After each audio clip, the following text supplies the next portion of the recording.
Check two, check. Testing 1, 2. Testing. Microphone testing. Let's bring that intro level down just a tad. Fade it down a little bit. Keep going, keep going. Right about there.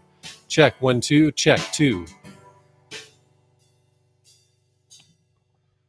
You have found Spearfish City Limits. My name is John Dale, broadcasting from the corner of Canyon and Jackson in sunny Spearfish, South Dakota. We have a beautiful day on tap. What is the date today? It is Tuesday, August, what is that, 16th? 8:47 a.m. Spearfish Creek time. Welcome to this transmission. It's not the kind of transmission that's in a car. It's the kind of transmission that broadcasts over the internet. We call it internetio because it's kind of like radio, but it is commercial free. So it has not been ridden hard and put away wet like most of the art you hear on terrestrial radio. This is stream of consciousness. We don't get interrupted by commercialism. No commercial breaks here. But occasionally in the flow of this show, I do solicit your contribution. There's a tip jar at plainstribune.com that goes directly to us from you for the work that we're doing. By the way, I'm joined here in the studio today by Casey, our engineer. Thank you for your help, Casey. It's tremendous to have someone who is working the board and music and streams and making sure everything is copacetic. It's really nice because I can focus on the flow of the content. So in this transmission, we're going to get into an open letter to the South Dakota Freedom Caucus. Now, I wish we had Jessica Palama online. We could ask her about the history and background of the South Dakota Freedom Caucus, what caucuses are, but it's something that you could research on your own. I'm not an expert in this. I'm not going to mislead you. CAUCUS, go look up what a caucus is. And the South Dakota Freedom Caucus, I assume, is a coalition of our legislators that are working toward issues that we might classify or label as freedom related. So this is Spearfish City Limits. This is the Spearfish City Limits Presents. This is from an open letter from We the People for Fair Elections in South Dakota, dated August 4th, 2022. I've had this for a few days. We have not done a transmission because we've been hard at work building the next generation American communication system. I do have a master's degree in MIS, which is Applied Business Computing. It's a Master of Science, not a Master of Arts. It's not a Master of Business Administration. It's a Master of Science in Management Information Systems. I also happen to be a hands-on IT guy. I write the code, design the databases, and I scare the shit out of people who are deploying these anti-constitutional, anti-American information systems like Facebook and Twitter and others. Because I'm free to build what I want to build, but I do need your help because I'm also not independently wealthy. I'm a rebel. I deviated from this industry and started doing my own independent research because I determined long ago that they were attacking the American people. They were attacking the American way of life, the American economy, the American family. Completely sold out lock, stock, and barrel. It was disgusting, and I couldn't take it. I'm world class at what I do, but I also am principled and independent. I am independent IT guy, but I also have the gift of gab for some reason. I blossomed mid to late 20s in terms of my ability to speak. Eventually went back and got that master's degree, but also worked in industry in major corporations and small businesses, and obviously independent. I didn't just immediately go independent in IT. I worked for a long time. I worked in IT to understand these things. Casey, see if there's a level adjustment on the little microphone there on YouTube live streaming, or if that's just mute, it looks like. Okay, I hope these levels are okay. I know YouTube does some sound processing, so it's not going to come through as well as it'll come through at Plains Tribune. We're going to be going from 16-bit to 24-bit audio on that stream as well, so it should compress a little better. At any rate, that's the introduction. If you like this, if this is valuable to you, please do consider a contribution. We've had $20 contributions, we've had $5 contributions to our transmission, to our little operation here. We homeschool. It's a family-based operation. Everything about what we do is authentic, and if you ask anybody that knows, they will confirm that. Although I don't know what the FBI would say. By the way, hi guys to my FBI minders who are always monitoring the stream. They get this fresh off the slice right before it even goes to the internet. I'm sure that we're being monitored by the FBI and others. Isn't that something? Let's go ahead and bring up. Well, no, I think these levels are pretty good. We'll see. We'll run with this and see how it does. We'll go back and quality assure this as we continue to refine our operation here. But let's get into this. I'm going to read this letter out of my own volition. It was sent to me by We the People for Fair Elections in South Dakota, who is affiliated loosely or tightly, I don't actually know, with South Dakota Canvassing. And you might check out that interview. It's currently still up at Spearfish City Limits with Jessica Palama. Check that out and listen to that interview. Share it with friends. If you want to know what to do, if you're looking for what you should do and you feel helpless and you're watching all this evidence, troves of evidence stream forth from these dark corners of our country, and you're scared, fearful, maybe you're fearful that you might get violent. I'm fearful that people might get violent over this because it's arguable that it would be justified. I don't recommend that. And that was the spirit and intent of the interview we did with Jessica, where we ferreted out some things that we can do that are nonviolent, peaceful, legal means by which we can reclaim our republic. And I think that is good. And even the deep state, secret society, butt spanking weirdos would agree. I don't think anybody wants this ride to be over, especially the atheists. The atheists believe this is it. And so they try to make the most of it in a good way and leave a lasting positive legacy.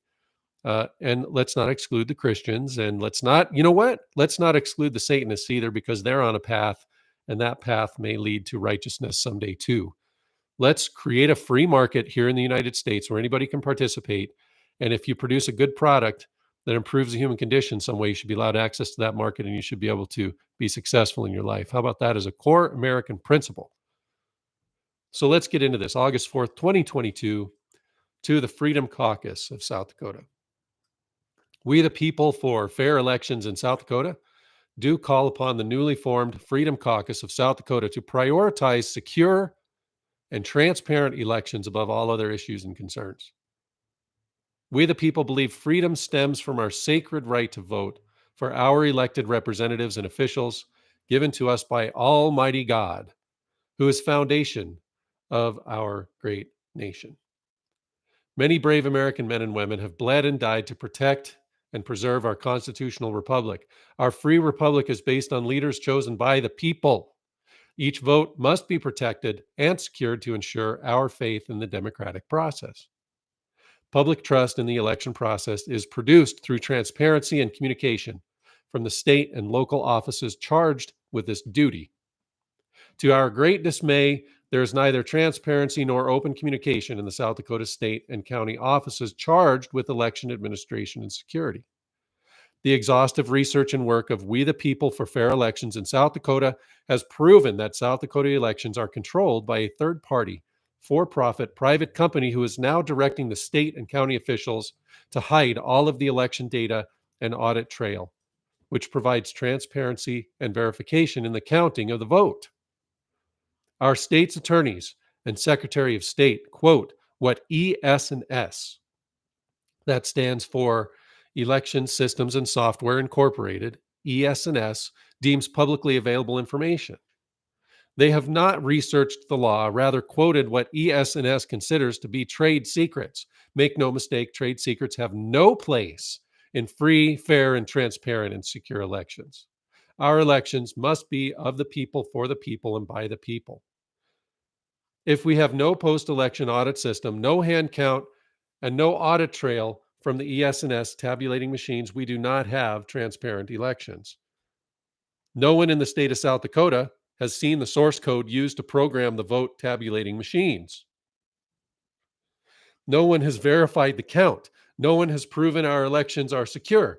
In fact, through email exchanges with the SNS, our Secretary of State knew the machines were hackable in October of 2020, yet did nothing to stop their use.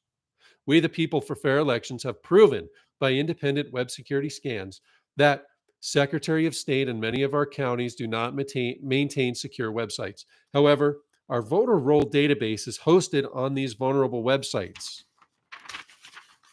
We provided this information to the Attorney General and the Secretary of State, yet we received no communication from them, and they blocked this company from performing future security scans. How about that for trust and transparency? Our great country is under attack from Marxists in every aspect in society. And the election system is their prime target. Let's stop pretending like our elections are secure and take action to protect them like we protect our children, life, education against mandates and overtaxation.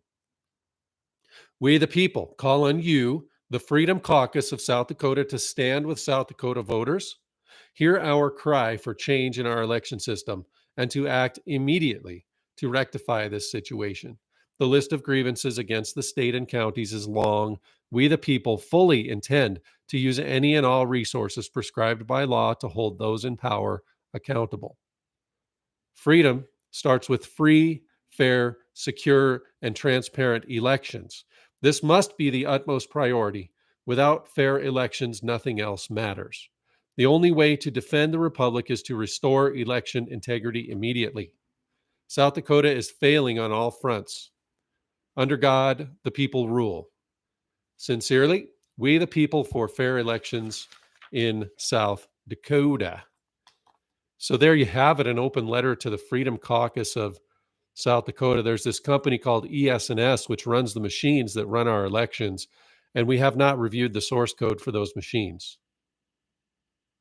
Speaking as a computer scientist and an information scientist with a degree, master's degree, and advanced degree from a major top flight program in the United States and 20 plus years of experience writing software, it is trivial to hack these machines and throw an election. It's trivial.